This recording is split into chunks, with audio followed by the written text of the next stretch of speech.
مرکز مطبوعات ریاست وزارت کارهای داخلی شهر دوشنبه خبر داد که از 21 تا 27 سپتامبر در کوچه و خیابانها و مکانهای جمعیتی پایتخت تاجیکستان مرحله نو عملیات شرطی کرد دایر گردیده.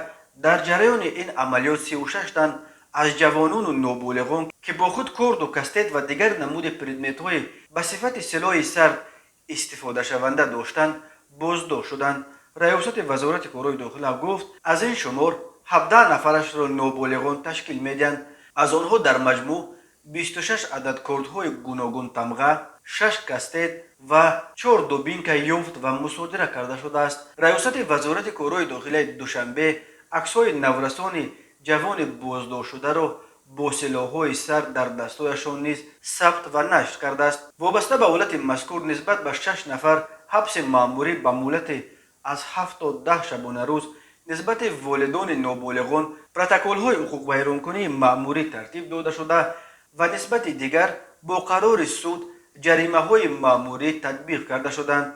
گفته می شود در اطلاعیه میلیشیای دوشنبه عملیات کار در پایتخت تاجیکستان اینک 3 سال باز ادامه دارد. مقامات میلیشیا میگویند در نتیجه این عملیات صدها سلاح سرد مصادره گردیده.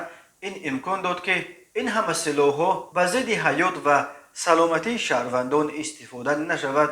کم شدن زنازنی‌های خونین بین جوانان و نورسان با استفاده از کرد و دیگر نوع‌های سلاح سرد در دوشنبه را یک نتیجه دیگر این عملیات می‌شمارند.